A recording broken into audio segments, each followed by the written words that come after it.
Students, welcome to mathematics world. Physics solution classes की series में coordination geometry class 10th का part second आज हम यहाँ पर लेके आए हैं। स्टूडेंट्स, पार्ट वन में हमने काफ़ी कुछ डिस्कस कर लिया था। हमने डिस्कस किया था डिस्टेंस फार्मूला, जो मेनली हमारा कंसेप्ट था, जो मेनली हमारा जो मीनिंगफुल जो कंसेप्ट था वो डिस्टेंस फार्मूला था। उसके भी यहाँ पे हमने क्वेश्चन भी देखे थे, किस टाइप से क्वेश्चन आपके यहाँ पर बनते हैं।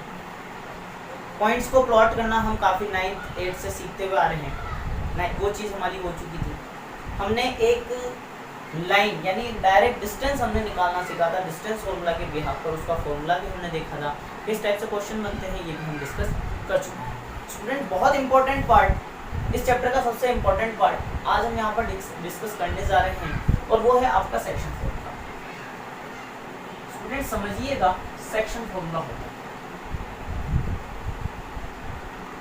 हमने बात की थी स्टूडेंट कि P आपका सपोज एक कोई पॉइंट है x1 और y1, Q आपका कोई पॉइंट है आपका x2 और y।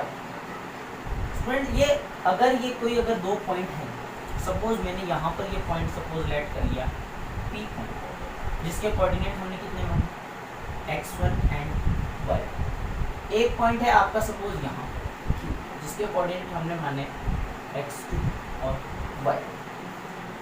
तो अंडरस्टूड सी बात है कि दोनों आपकी क्या बनाएंगे, एक लाइन फॉर्म करेंगे। ये आपकी लाइन फॉर्म हो चुकी है। क्वेश्चन अगर कह रहा है यहाँ पर एक पॉइंट है आपका कोई बीच में, इसी लाइन के ऊपर अगर कोई एक तीसरा पॉइंट है आपका R, तो अंडरस्टूड सी बात है कि इस पॉइंट के भी कोई ना कोई कोऑर्डिनेट होंगे। जिस तरीके से P के कोऑर्डिनेट है, Q के कोऑर्डिनेट है, उसी तरीके से कहीं ना कहीं आपके R के भी क्या होंगे, कोऑर्डिनेट होंगे। और इन कोऑर्डिनेट्स को मैं मान लेता हूँ कैपिटल X और कैपिटल Y। और इन कोऑर्डिनेट्स ने इस लाइन को दो पार्ट्स में डिवाइड कर दिया है। इस लाइन के दो सेक्शन कर दिए हैं यहाँ पर। इस कंप्लीट लाइन PQ के दो सेक्शन हमारे यहाँ पर हो चुके हैं, एक आपका PR और एक आपका R। तो स्टूडेंट्स, अगर ये पॉइंट जो R है इसको m/n के अंदर अगर डिवाइड करता है, यानी कि किसी रेशियो के अंदर इसको अगर डिवाइड करता है, तो ये जो R के कोऑर्डिनेट निकालने के लिए जो फॉर्मूला यूज किया जाता है उसको हम बोलते हैं section formula. I repeat students, दो पॉइंट है अगर P एंड Q, दोनों से आपने एक लाइन ड्रॉ की और उस लाइन के बीच में कहीं अगर आपका एक पॉइंट आ जाता है R, जो इस लाइन को m/n के अंदर अगर डिवाइड कर देता है, तो इस R पॉइंट के ये कोऑर्डिनेट फाइंड आउट करने के लिए जिस फॉर्मूले का यूज किया जाता है वो आपका क्या होता है, सेक्शन फॉर्मूला। तो क्या होता है सेक्शन फॉर्मूला, समझिएगा। यहाँ सपोज x लिखा मैंने, ये x कोऑर्डिनेट निकालने के लिए क्या फॉर्मूला होगा, x ऑफ R। फॉर्मूला होता है mx2 plus nx1 upon m plus n। Students, घबराइएगा मत, x1 y1 आपको गिवन होगा, x2 y2 आपको गिवन होगा, m और n आपको गिवन होगा। आपको फाइंड आउट करना होगा सिर्फ x और y।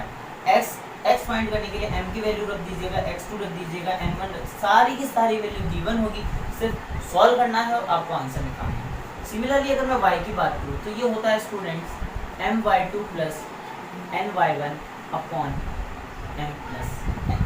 तो ये दो फॉर्मूले हैं आपके सेक्शन फॉर्मूला के ऊपर कि किस तरीके से हम किसी भी कोऑर्डिनेट्स के किसी भी पॉइंट के कोऑर्डिनेट हम यहाँ पर फाइंड आउट कर सकते हैं।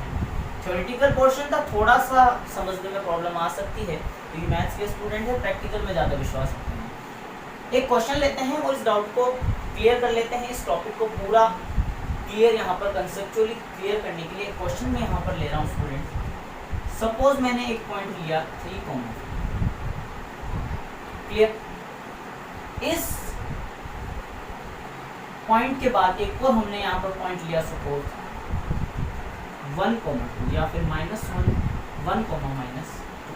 तो जाहिर सी बात है दोनों क्या बनाएंगे, एक लाइन बनाएंगे। इसको हमने रफली आपको कॉपी में शो नहीं करना होता है, x1 y1 ले लिया और इसको x2 y2 कर भी देते हो तो कोई प्रॉब्लम नहीं आती है। सपोज ये एक लाइन बनी, ये P था, ये Q था।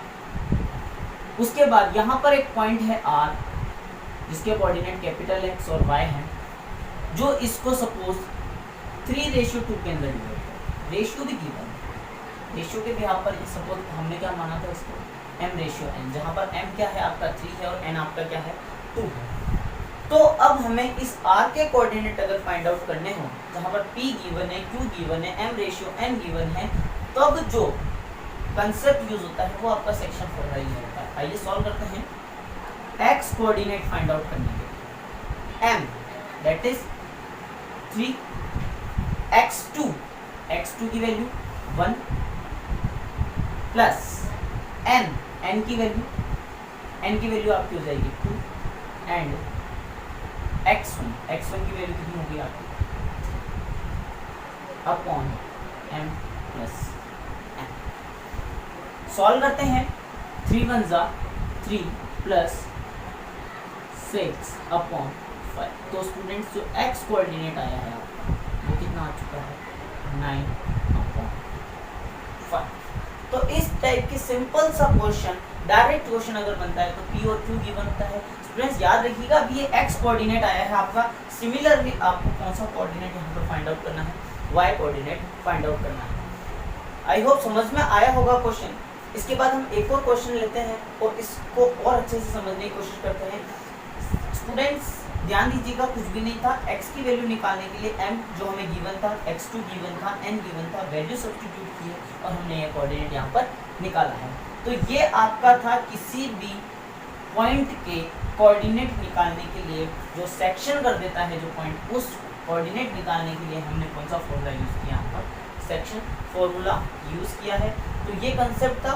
और एक टाइप से और आपका क्वेश्चन पूछा जाता है, एक और टाइप से क्वेश्चन पूछा जाता है, वो क्वेश्चन हम यहाँ डिस्कस करते हैं। पहले आप इसका स्क्रीनशॉट ले लीजिए, नोट डाउन कर लीजिए, देन हम चलते हैं नेक्स्ट क्वेश्चन के ऊपर। आइए स्टूडेंट देखते हैं क्वेश्चन। यहाँ पर देखो क्या बोल रहा है क्वेश्चन आपका।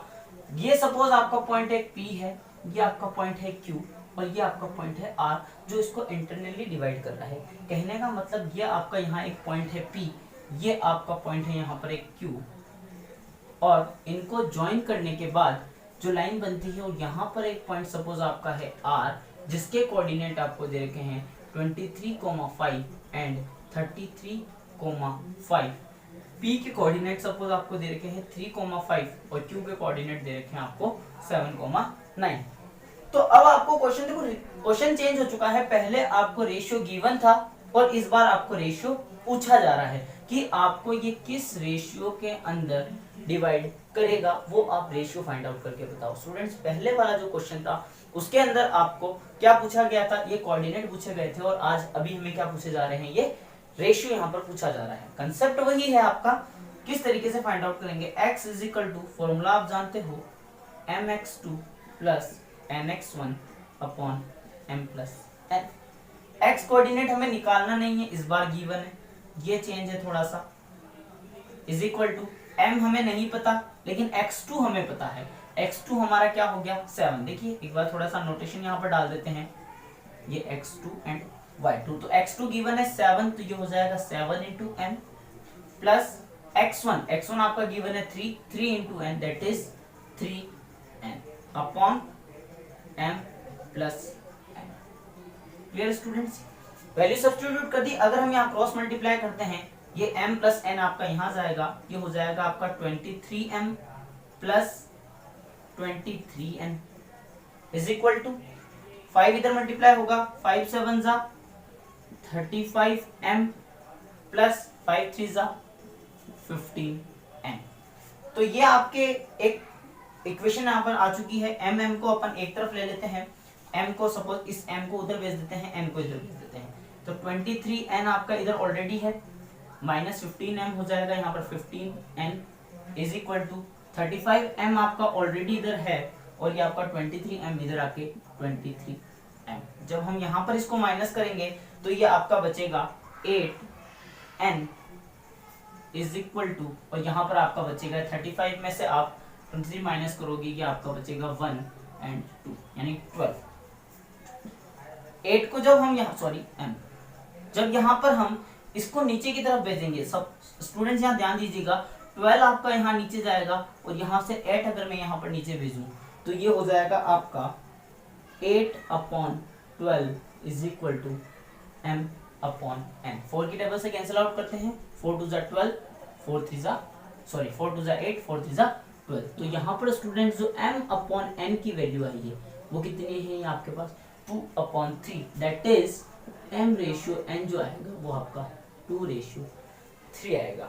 तो ये एक टाइप का क्वेश्चन आपका यहाँ पर पूछा जाता है कि किस तरीके से आप दो कोऑर्डिनेट दे रखे होते हैं, बीच वाला कोऑर्डिनेट भी गिवन होता है और हमें बीच का रेशियो फाइंड आउट करना है।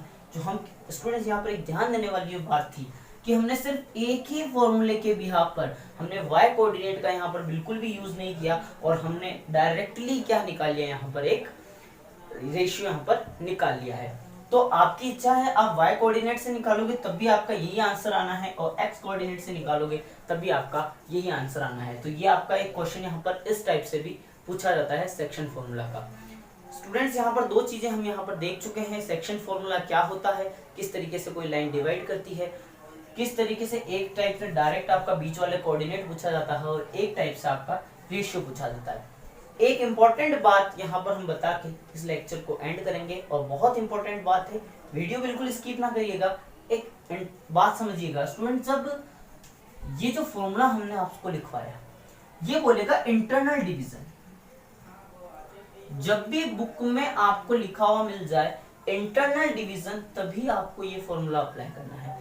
अगर क्वेश्चन बोल देता है और y का भी सेम आपको फॉर्मूला अप्लाई करना है, लेकिन अगर आपको क्वेश्चन बोल देता है कि एक्सटर्नल डिवीजन, ये आपको बुक में लिखा हुआ मिल जाएगा कि जो r जो है वो एक्सटर्नली डिवाइड करता है, ये जो r है ये आपका एक्सटर्नली डिवाइड करता है, इंटरनली डिवाइड नहीं करता है। उस केस में जो x का फॉर्मूला होगा सेम फॉर्मूला होगा, सिर्फ यहां पर क्या आ जाएगा आपका माइनस आ जाएगा। ये थोड़ा सा बहुत इंपॉर्टेंट कंसेप्ट, ध्यान देने वाली बात है स्टूडेंट्स कि जब इंटरनली डिवाइड बोले तब आपको ये फॉर्मूला लगाना है, एक्सटर्नली डिवाइड बोले तब आपको ये फॉर्मूला लगाना है। सिंपल सी बात है, y के लिए भी बीच में माइनस आ जाएगा एक्सटर्नली डिवाइड के अंदर। तो ये कुछ टॉपिक्स थे, कुछ क्वेश्चंस थे, दो क्वेश्चन के बिहाफ से आज हमने पूरा ये टॉपिक समझा, किस किस टाइप से अलग अलग क्वेश्चन बनते हैं, क्या बोर्ड एग्जाम के लिए क्या इंपॉर्टेंट रहते हैं, आपके क्या इंपॉर्टेंट पोर्शन है, किस टाइप से क्वेश्चन बनते हैं इसके, और भी कई सारे क्वेश्चन। बहुत इंपॉर्टेंट टॉपिक है आपका सेक्शन फॉर्मूला, इसको हम डिस्कस करेंगे आने वाले लेक्चर में। अभी आज के लिए हम इतना ही, इस वीडियो को यहीं पर हम रोक रहे हैं, एंड कर रहे हैं। तो जितना आप आई होप समझ में आया होगा आपका, यहाँ पर आप इसका स्क्रीनशॉट ले लीजिए, नोट कर लीजिए। बाकी हम मिलते हैं नेक्स्ट लेक्चर में। Thanks for watching this video.